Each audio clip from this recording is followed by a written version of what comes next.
H.C. Verma circular motion question number 29। Okay, तो question number 29 में ये है, कोई कार रखी हुई है, उसके ऊपर एक ये प्लेट रखा हुआ है, वुडन प्लेट, और वुडन प्लेट के ऊपर एक ब्लॉक रखा हुआ है। ओके, वुडन प्लेट के ऊपर एक ब्लॉक है और ये यहाँ पे दिया हुआ है गिवन डाटा दैट ये कार है that is moving with velocity v is equal to 36 kilometre per hour. That means मैं बोल सकता हूँ 10 मीटर पर सेकेंड। और मास टोटल सिस्टम का अगर मैं इस ब्लॉक m kg जो है उसका मास का बात करूँ तो ये है 100 ग्राम। 100 ग्राम मीन्स हो गया 0.1 kg। और म्यू दिया हुआ है प्लेट के बीच और इस ब्लॉक, यहाँ पे प्लेट भी है, एक ये प्लेट है पूरी तरह से, ये ब्लॉक है, दोनों के बीच फ्रिक्शन का वैल्यू दिया हुआ है 0.58। ओके, और यहाँ से रेडियस का वैल्यू दिया हुआ है दैट इज द 50 मीटर। ये हमारे पास क्वेश्चन। नाउ ये कहा जा रहा है जब ये टर्न कर रहा है तो ओके उस समय टर्निंग पे इतना वेलोसिटी से इस पे ये जो प्लेट है वुडन प्लेट, इस ब्लॉक पे कितना नॉर्मल फोर्स लगा रहा होगा। हमें पता है कि कम्प्लीटली ये सेंटर की ओर काम कर रहा है। जब सेंटर की ओर काम कर रहा है तो ऑब्वियसली इसे कौन सा फोर्स मिलेगा, नॉर्मल फोर्स। ओके, तो मैं नॉर्मल फोर्स किसके बराबर हो जाएगा, सेंट्रीपिटल फोर्स। इस रिक्वायर्ड सेंट्रीपिटल फोर्स इस ब्लॉक के लिए, ये ब्लॉक जब सर्कुलर पाथ पे चलेगा तो रिक्वायर्ड सेंट्रीपिटल फोर्स कौन देगा, ये नॉर्मल फोर्स। तो नॉर्मल फोर्स फर्स्ट बिट इसका मैं normal force n is equal to बोल सकता हूँ that is equal to centripetal force, and centripetal force is equal to mv square upon r। तो जब हम लोग सारा वैल्यू पुट किए यहाँ पे m is equal to 0.1 kg and v का वैल्यू दिया हुआ है 10 into 10 upon radius r is equal to कितना दिया हुआ है 50 मीटर। जब हमने सॉल्व किया तो n इज इक्वल टू आया हमारा 0.2 न्यूटन, यानी कि इतना नॉर्मल फोर्स काम कर रहा है। Now second bit, okay, the plate is slowly turning so that the angle between normal to the plate and radius of the rod slowly increases।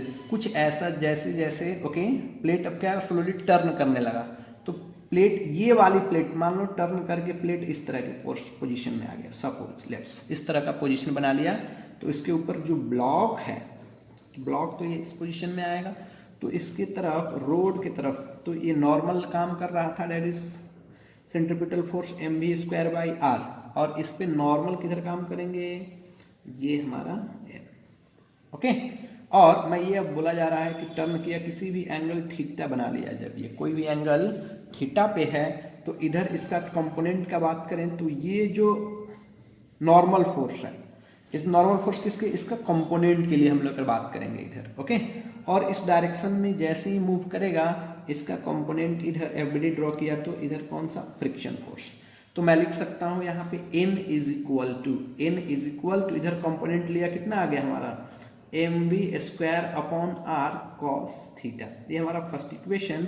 और इसके लिए इधर हमारा कितना आ जाएगा, ये इधर component mv square upon r क्या लिख लेंगे हम लोग, साइन थीटा। ये किसके बराबर, एफ आर के बराबर। ओके, नाउ मैं लिख सकता हूँ friction force F R is equal to mv square upon r into sine theta. और फ्रिक्शन फोर्स किसके बराबर, mu into n is equal to mv square upon r sine theta. जब हमने इसे सॉल्व किया इधर, ओके, जब हम लोग इधर सॉल्व किए इसे तो हमने n का वैल्यू पुट किया तो म्यू इंटू n का वैल्यू दिया हुआ है, देखिए यहाँ पे हमने कैलकुलेट किया है mv square upon r cos theta is equal to, ये भी कितना mv स्क्वायर अपॉन r कितना हो गया साइन थीटा। mv स्क्वायर ये साइन थीटा कैंसिल, तो ये आ गया mu is equal to cos theta upon sine theta upon cos theta that is tan theta. Theta is equal to आ गया हमारा tan इनवर्स म्यू, यानी theta is equal to tan inverse mu का value दिया है 0.58, जिसका कि value around होता है कितना 30 डिग्री के आसपास। ओके।